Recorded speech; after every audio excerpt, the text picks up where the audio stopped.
g'day. How you going? What do you know?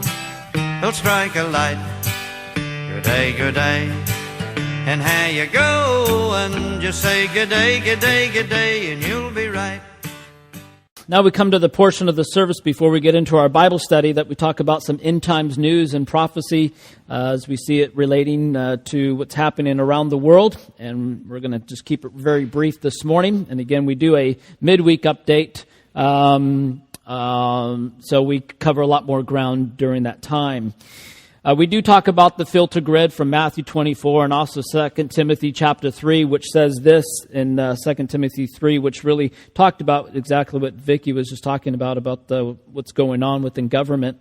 But know this, that perilous times, in the last day, perilous times will come, for men will be lovers of themselves, lovers of money, boasters, proud, blasphemers, disobedient to parents, unthankful, unholy, unloving, unforgiving, slanderers, without self-control, brooders, despisers of good, traitors, headstrong, haughty, lovers of pleasure rather than lovers of God, having a form of godliness, but denying its power, and from such people turn away. And that's exactly what we're seeing taking place.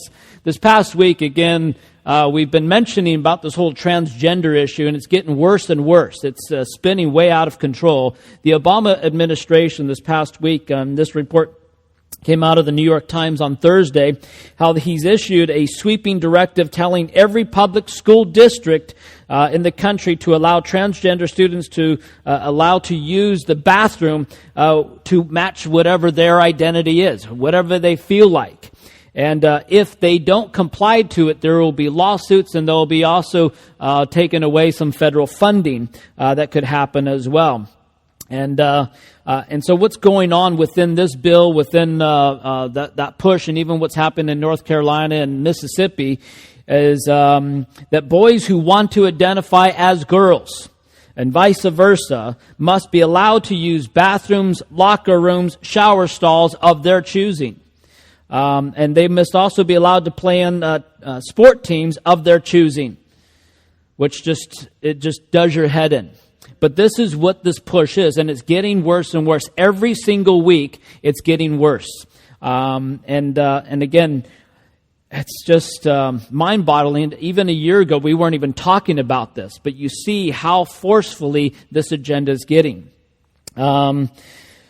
On another issue, the new mayor of London, the new elected Muslim mayor, has issued a warning to Donald Trump. This came out of the Daily Caller on Tuesday, and this really just puts the point right back onto what Donald was saying. He's saying that you need to moderate your stance on Muslims, or they will launch attacks against America. That's exactly why you want to kind of put a ban or partial ban on some of the Islamic extremists coming into the country for exactly the same input. But he's just proving Trump's point. And who does the terrorist attacks? It's the Muslims. And every single time you see it happening, but because you have a politically incorrect person speaking out against it, somehow he's intolerant and he needs to change his views. Speaking of elections, a full-blown Satanist is running for office in California. Steve Hill, who is a former member of the Marine, and this report came out of Charisma News on Friday.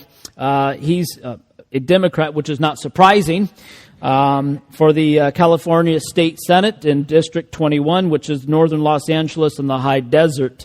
But it's just mind-boggling how these people are trying to get into office. Not only you have Muslims there's a current president of the United States is Muslim.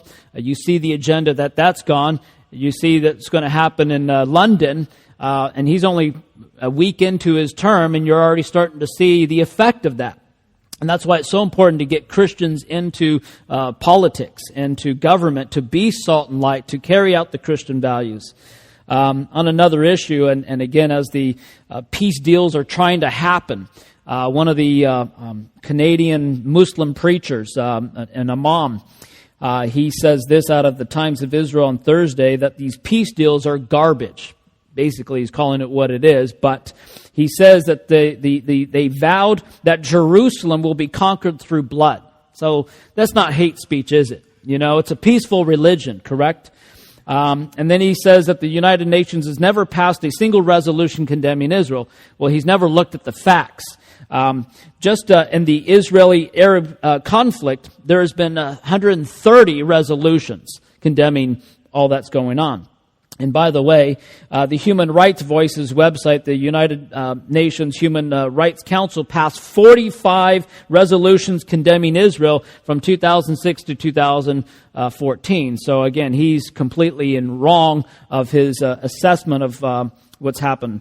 But again, he goes on in this particular video that he talks about that our Jerusalem, the funny thing is, when they talk about Jerusalem, Jerusalem is not mentioned once, not even once in the Quran. But yet they're so aggressively wanting to take over Jerusalem. And he talks about that our place in the prophet nocturnal journey will only be reigned through blood. So again, that's the aggression that he wants to do. And he says this, which just totally mind boggles you.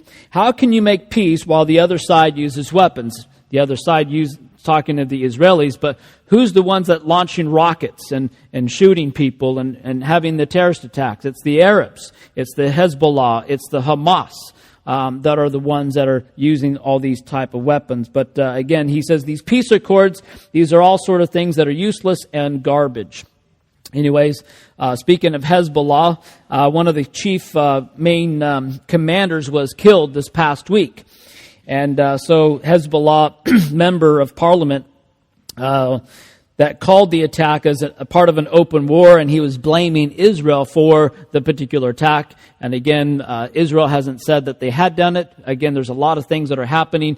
And again, this took place just outside of Damascus. As we know, the things are completely falling apart in Damascus, which is part of Bible prophecy and fulfillment as we see what's going to take place. But from Israel's point of view, one of the chief commanders there said that from Israel's view, the more people with experience, like this commander that was shot and killed, who disappear from the wanted list, the better.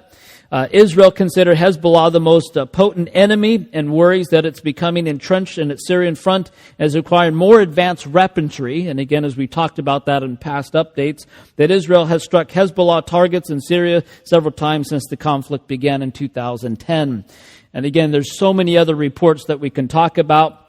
It's just getting more exciting each week as things are speeding up from the economic collapse that we know is going to happen, the tension that's rising in the Middle East, the political storms that are happening. Exciting times, from a biblical point of view, because we know that our time here is short. Jesus is coming back, and but this is why we need to stay close to Jesus, stay in the Word, keep looking up, be as effective as you can in your sphere where God's called you to be salt and light, and share the love of Christ with as many people as possible. Amen? And that concludes today's update.